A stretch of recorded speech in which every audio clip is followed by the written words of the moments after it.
दोस्तों इस वक्त जो आप अपनी स्क्रीन पर देख रहे हैं ये राजनपुर का 27 साल नौजवान हामिद बिन असलम है जो कि अल खिदमत के फ्लड रिलीफ कैंप में काम कर रहा था। एक इलाके में खाना तकसीम करने के दौरान उसे एक पागल कुत्ते ने काट लिया। वैक्सीन भी लगवाई गई लेकिन इसके बावजूद कुछ ही दिनों के बाद रेबीज की अलामत उसमें जाहिर होना शुरू हो गई तो म्यू हॉस्पिटल में एडमिट करवा दिया गया। क्योंकि लड़का रजाकार था तो सोशल मीडिया पर यह केस हाईलाइट हुआ। फिर पता चला कि हालत संभल गई, वो खाने पीने और बातचीत करने लगा। खुशी हुई कि हामिद अब ठीक हो रहा है लेकिन अब उसकी तबीयत पहले से भी बिगड़ गई और उसे जंजीरों से बांधना पड़ा। तो ये हकीकत आपको भी जानना पड़ेगी कि रेबीज में वक्ती बेहतरी सिर्फ एक धोखा होता है। और ये बात आप भी अपने जहन में रखिए कि रेबीज दुनिया की जानलेवा बीमारियों में से एक है और जब ये वायरस दिमाग पर हमला करता है तो इसके बाद दुनिया की कोई जड़ी बूटी, कोई टोटका, कोई दवा, कोई डॉक्टर, कोई हॉस्पिटल, कोई वैक्सीन काम नहीं आती। और अगर अल्लाह ना करे रेबीज की सिम्टम्स जाहिर हो जाए तो ये वो जानलेवा बीमारी है जिसमें मरीज के बचने के इम्कानात तकरीबन 0 रह जाते हैं। यानी दुनिया में अब तक सिर्फ 4 से 5 केसेस ही ऐसे होंगे जिसमें मरीज बच पाया हो। और पंजाब और सिंध में भी आवारा कुत्तों की वजह से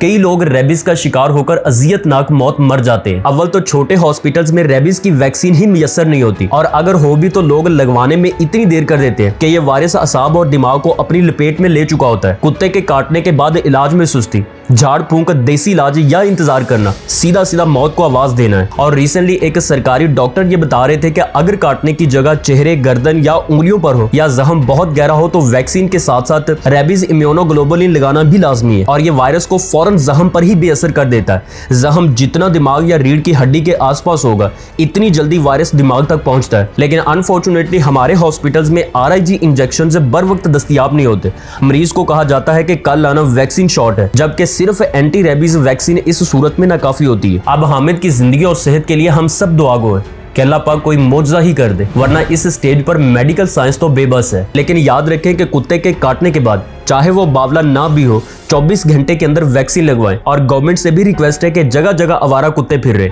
कोई गली, कोई मोहल्ला महफूज नहीं है, इनका बंदोबस्त। और अगर ऐसा नहीं हो सकता तो कम से कम हॉस्पिटल्स में रेबीज इम्यूनोग्लोबुलिन लाजमी रखें ताकि किसी का जान का टुकड़ा और किसी का हामिद यूं हॉस्पिटल में न तड़पे।